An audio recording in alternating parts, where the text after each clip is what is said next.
Bonjour, lieutenant Ndiaye, conservateur de l'AMP. Nous sommes aujourd'hui réunis ici pour, à l'occasion de la présentation du protocole communautaire du village de Niafran, un outil extrêmement important qui place les populations au cœur de la gestion des ressources. Et nous, services techniques, en tant que, avec notre approche communautaire, où nous trouvons les populations dans leur localité pour les accompagner à préserver les ressources.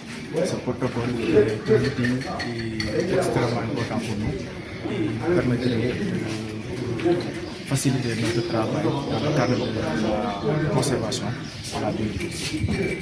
En wolof. Nous ngi fii tey à l'occasion ñuy présenter protocole communautaire du village de Niafran nekk benn outil bu am solo boo xam ne maanaam population yi nga xam ne ñoo ko élaboré ñoo nekk au cœur ñoo jël yenn engagement pour conserver ces ressources ñun nag en tant que service technique loolu dinañ yombal suñu liggéey ndax dina tax population bi gën a comprendre gën a xam lu ñu bëgg bu ñu ñëwee rek directement dañu mën a déggoo ak ñoom dañu mën a jël liggéey bi ñu war a def. Bonjour, je m'appelle Souleymane Dabo, président du comité de gestion de l'aire marine protégée. L'aire marine protégée est un groupe du village de Dana et Kabadoya. À l'occasion pour moi aussi de remercier les services qui sont là, remercier aussi les autorités, le maire de Kafountine, le maire de Katama. Donc, j'ai assisté au lancement du protocole communautaire du village de Niafran, un document très enrichissant qui nous permettra, nous, en tant que président de comité, de pouvoir suivre et accompagner les populations de Niafran. C'est un document qui vient à son heure.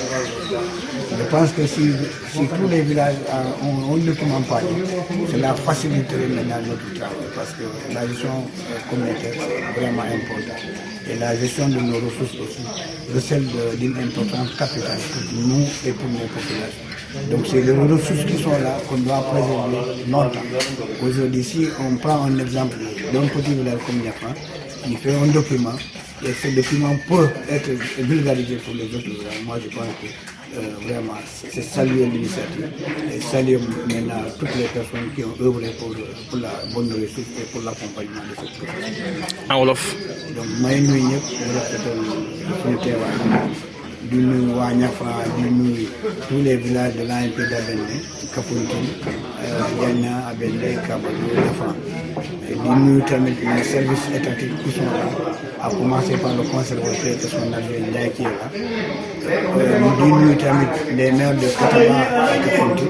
Donc dama ñëw tey bokk ci li nga xam ne daal mooy élaboration benn document moo xam ne waa Niafran ñoo ko initié mais waa justice moom moo leen gunge donc di nuyu képp nga xam ne daal jot nga def document bi am solo donc man may nuyu ñëpp nga xam ne daal œuvré nañu pour document bi donc document bi pour man dañ koy vulgariser pour dëkk yëpp jël modèle ak Niafran document bi pour ñëpp utiliser comme document de référence pour ñu mën a def suñu liggéey comme ni ñu ko waxee parce que ressources yi ñoo ko moom te buñ ko bàyyee ñu di ko exploiter n'importe comment moi je pense que document bi bon village yi fii yëpp dañ koy vulgariser pour ñëpp am ko comme ñu ne seen donc may nuyu mais merci beaucoup à tous pour cette voix. Merci. Bonjour à tout le monde. Nara Diaba, madame la troisième adjointe de Kafountine. Et je représente aussi le bureau des repas, la présidente du réseau des repas. On est là aujourd'hui pour assister à un atelier de lancement du projet de DCB du village de Niafran, qui fait partie de la commune de Katama.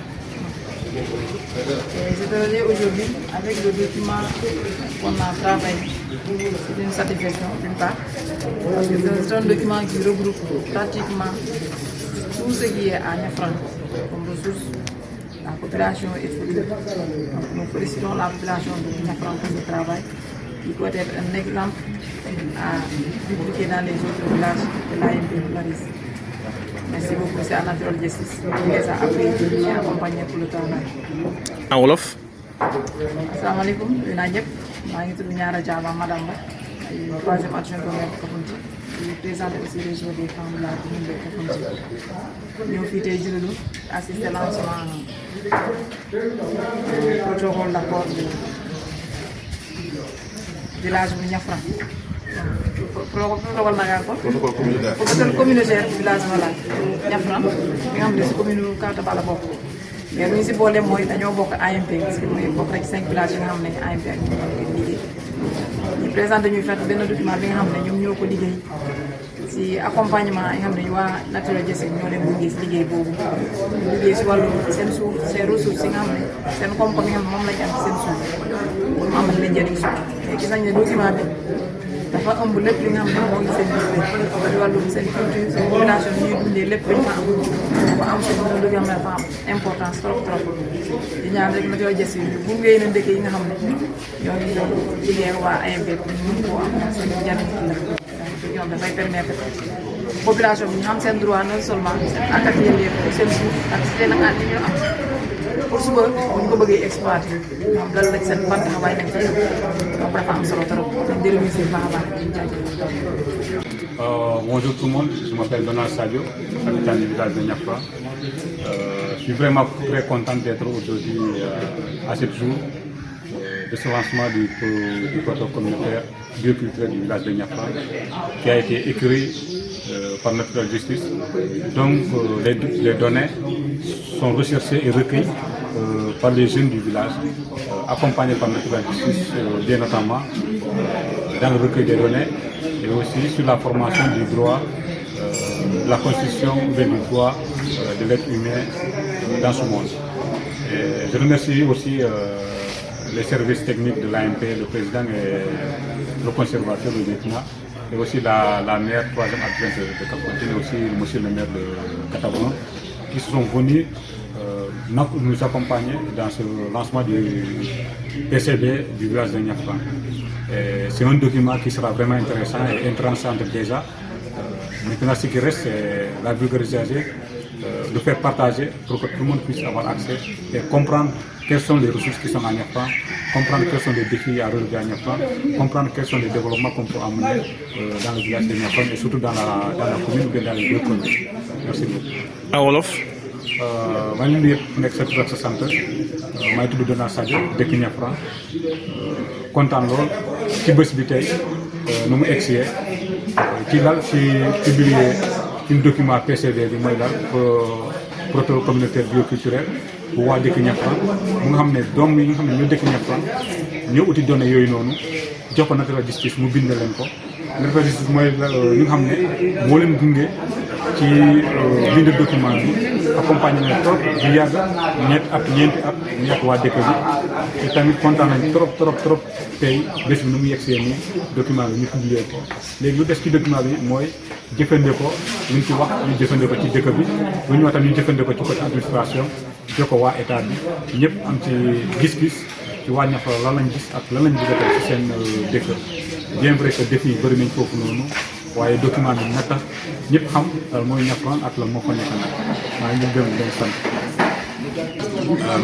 Alors, tout d'abord, remercier la population de la zone, et plus particulièrement celle de Niafran, qui se sont vraiment associés à la production de ce protocole bioculturel communautaire à travers la présence de l'autorité, comme les maires qui sont aujourd'hui présents, les services techniques. Et c'est tout ce que nous attendions de ce travail en tant qu'organisation. Parce que notre rôle, c'est justement d'accompagner les dynamiques à la base, les dynamiques communautaires. Et aujourd'hui, nous l'avons fait, nous l'avons réussi. Il reste maintenant le défi de la vulgarisation et de l'appropriation du document. Donc c'est tout ce que j'ai comme l'impression, en tout cas dans cet atelier qui s'est beaucoup, en tout cas qui s'est bien déroulé. Maintenant il faut travailler vraiment la vulgarisation du document et le répliquer dans d'autres zones, comme l'a si bien rappelé tout à l'heure Madame le maire de Kafountine. En wolof.